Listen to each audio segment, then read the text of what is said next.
This movie wasn't just a film, it was a warning shot. And I keep seeing people online talking about how much they didn't like the ending, how they didn't understand it. Well, that's why you got me. I'm gonna break this thing down to the brake pads and give you the brim truth.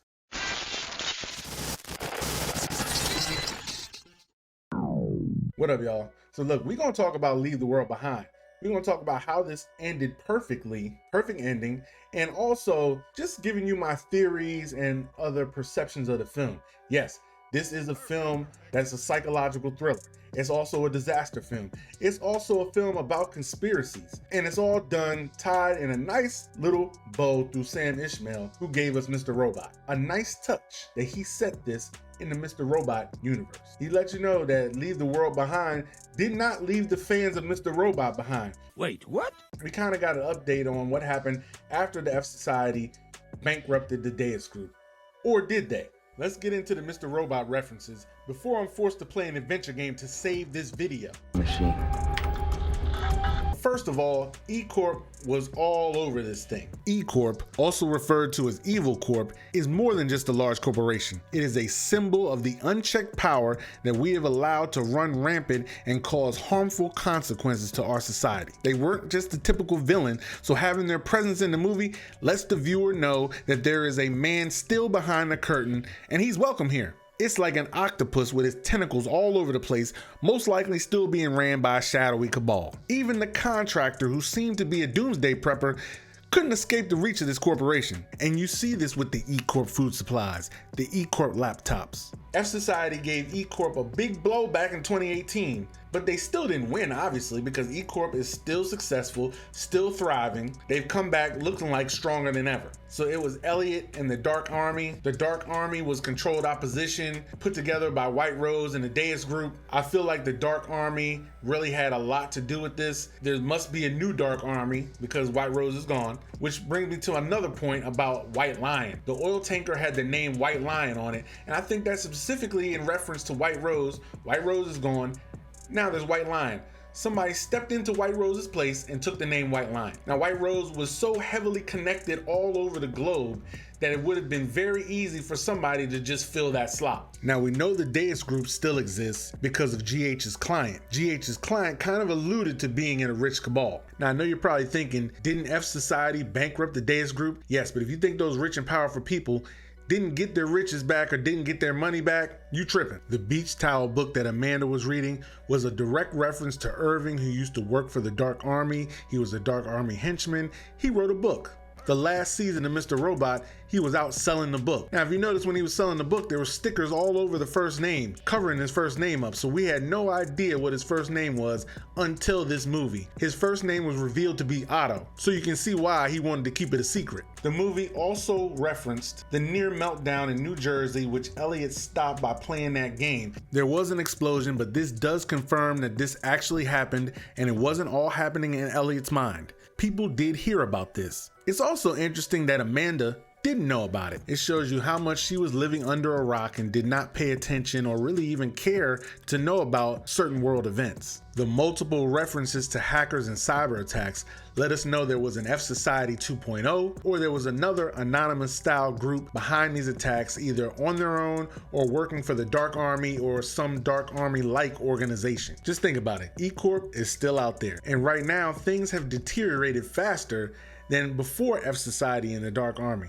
So the likelihood that this spawned another group is high. Now let's talk about the ending of the film, because a lot of people were confused about this. This film ended as it should. Psychological thrillers in general do not spell everything out for you, okay? They laid out the groundwork and it's up to interpretation. Movies are just like art. A lot of times it's up to interpretation. And once you find the hidden messages or, look at it from an abstract point of view, you can appreciate it just that much more. Now, the film did lay out kind of what was going on, but they just didn't confirm it through any means in the film. Even the producer said that he had enough respect for the viewers to not explain everything. And I think that says a lot about what's coming from your film.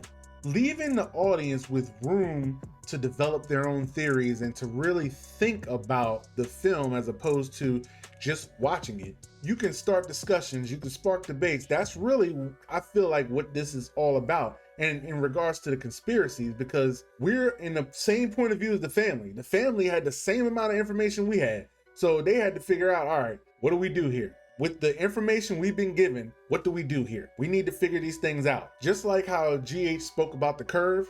In my line of work, you have to understand the patterns that govern the world. You have to learn how to read the curve. Spend as long as I have doing it, it can help you see the future. Sometimes things are not going to be laid out perfectly. And that's just life in general. Do you think all these things with these corporations and these companies running traffic and doing all these things, do you think they're all going to come out and explain what they've done? Do you think that the government, the Federal Reserve, do you think they're going to come out and tell you specifically what's going on? No, they're not going to do that. Okay, you got to figure out some of this stuff on your own. This is part of the movie's point. People in general need to be able to make some sort of plan with the information you get. Okay, you don't know everything, but what you do know, let's do what we need to do. That's what was so good about Rose at the end, because Rose, being the youngest there, still figured out what you needed to do was, all right, if I want something, I done asked my mom, I done asked my dad, I done asked people, I can't get no answers. All right, I'm going to go get the answers myself. She went out, and what did she do? Successfully found a bunker, successfully found a safe haven for everyone, all because she made a move. And she finally got her resolve. She got that Friends ending she'd been looking for. It's fantastic.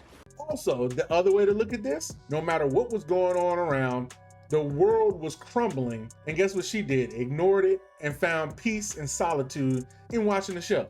Ain't that a bitch? That's another theme that they were trying to express in this film. Because right now, the world is literally crumbling around us right now. Just think about it, with all the diseases, the financial ruin, the planetary ruin, everything is crumbling around us. Politics, all this stuff is going bad, and people are distracted by TV, movies, football, social media, all this stuff that when things go down, if society were to collapse, if this were to happen, everybody would be like Clay, really have no idea what to do and kind of resort to begging and pleading your way through. That's why this film is so important and vital to your thinking. That's why I like Sam Ishmael, because even with Mr.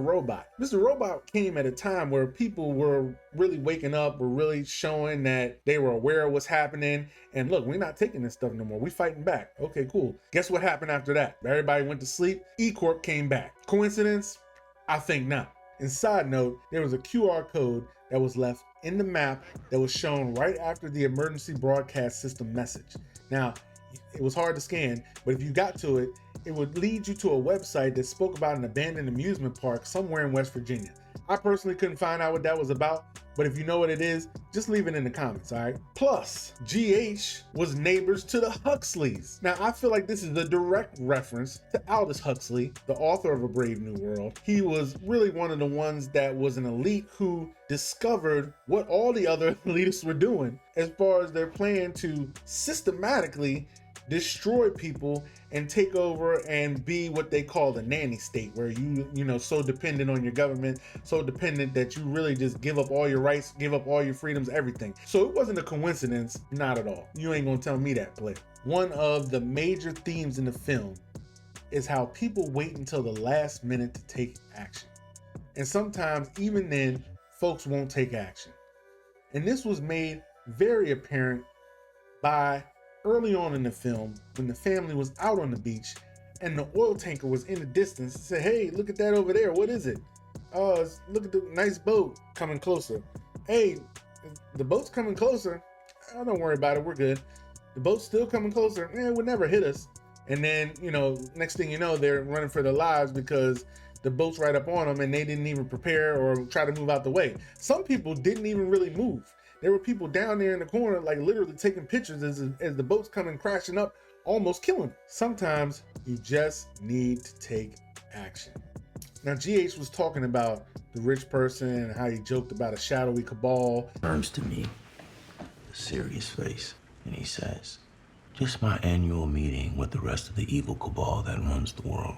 But he said the truth is much scarier and that the fact is no one's in control. There was a shadowy group running everything, and that's just not true. The Deist group really would be like the Bilderberg group or any of these other secret societies of the wealthy. So let me go on and wrap this up so we can all go watch that last episode of Friends. I'm betting on unlikely. This movie, which was a book turned into a film, was all about a future after Mr. Robot ended. What happened after Mr. Robot? So, a dark army, possibly still present. E-Corp thriving, has their hands in everything. This was the nightmare scenario if Elliot had failed. If White Rose was successful and her plan carried out, this probably would have been the scenario. This is also a what will happen if we continue to ignore the problems in society. It's not like it was back when Mr. Robot came out. People were waking up. People were starting to understand certain things about the world and starting to see the man behind the curtain. Now they're back to sleep, so to speak. And you can't even say people are trying to even get woke. Now it's like woke, they done turned woke into a term where woke is now negative. You can't even use the word woke, so you gotta use awareness, because the term woke, people done trashed it. People are back to sleep. Right now, people are fake aware of things because the news said so, so they have confirmation. Ridiculous. This movie was a big puzzle. You just had to put some of the pieces together yourself. Now here's what I think happened after the ending of the movie. GH, Clay, Archie, they all went to the Thorns, found the bunker, found Rose. Met up with Amanda and Ruth, who also were right by the Thorns, found the bunker. They all decided to become one family. Now the way GH was talking, it almost seemed like he was taking over Clay's role as the man, as the provider of the family. He already had an attraction to Amanda. He's stepping in Clay's spot. Clay already said he was useless. They're gonna make him take his back seat in this family, or they're gonna push him out or get rid of him. But somehow Clay's not gonna be a factor, and it's gonna be a new family with GH, Amanda, Archie, Rose, and Ruth. Clay's out of there. Clay's definitely out of there. All right, so what do you think about the movie? Are you still pissed about that ending? Do you understand it a little bit more? Let's talk about it, all right? So I appreciate you stopping by. I got more reactions, reviews, more news, everything on the way. So make sure you hit that like button, hit that subscribe button so you don't miss out. All right, so until next time, everybody, please be safe and remember, always speak your truth. All right, I'm out.